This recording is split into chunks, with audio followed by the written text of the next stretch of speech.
have a short life that is full of what you like doing than a long life spent in a miserable way. I once heard that where you are is the result of who you were, but where you go depends entirely on who you choose to be. I started January a little apprehensive. My grandfather had just passed away. We were now on year 2 of COVID. I knew I'd see Sam a lot less this year because he was in his last year of school. I was pretty much over my job and feeling super unfulfilled there, and I was just ready for some change. A few weeks later, I took a trip to Nashville to celebrate my good friend's birthday and to escape the cold in Utah.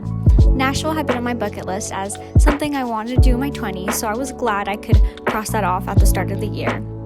In Nashville, I realized that I had missed traveling and that I was going to do more of it this year, even if it was only in the US. I also realized that I needed to stop having my pity party about how my life was so boring and unfulfilling, and I needed to start taking action. So I set some goals. When you change your inner world, your outer world improves in parallel. Once February came around, I set the following goals. I wrote in my journal that I wanted to find a new job this year, a job that would be more fulfilling, that would push me to learn and to grow, that would be flexible, and that would pay me $20,000 more, because why not? I'm worth it, and I know my potential. My second goal was simple, trusting. I wanted to trust more in the big man upstairs. I wanted to trust that I was where I needed to be in my life and that he really has this perfect plan for me, even if that meant finding the silver lining in any challenges that I'd be going through in the year. February brought a few hiccups. The year is 2021. We just bought a new car because I totaled my last one, RIP Little Red. I ended up in physical therapy, found out I was having some major thyroid problems. Interestingly, though, all these minor setbacks kind of brought some miracles. I ended up getting a big chunk of money back from my accident, which allowed me to buy an even better car than I originally had. This is it. This is my new car. There she goes. Actually, he goes. It's a boy.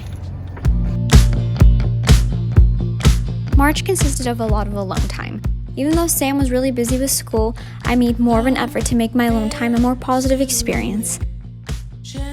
In a way, it was good that I was spending time by myself. I was beginning to understand myself more and feel comfortable being alone with my thoughts. I began to journal again, exercise, and try new things like manifesting and meditating.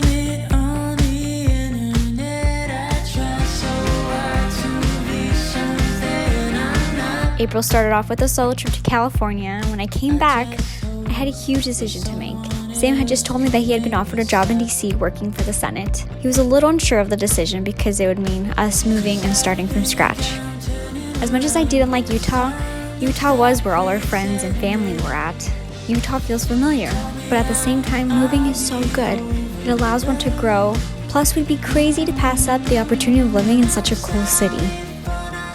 So we decided to take the offer, and I'm so glad that we did.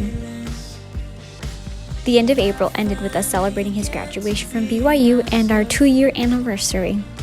Shortly after, Sam and I did some long distance for about 4 months. During this time, I was fortunate enough to be surrounded by friends and family. As hard as it was for me to be apart from Sam, I knew that I'd end up in DC.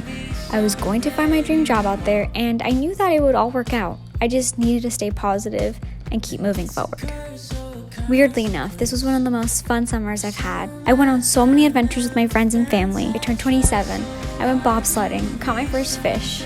I visited DC to see Sam, and I fell in love with my new world so quickly. I knew we had made the right choice to go out there, and I knew that this was all meant to be. As the summer approached, I went on a road trip with my family to Idaho. We dropped my sister off at college, and this was definitely one of those proud big sister moments.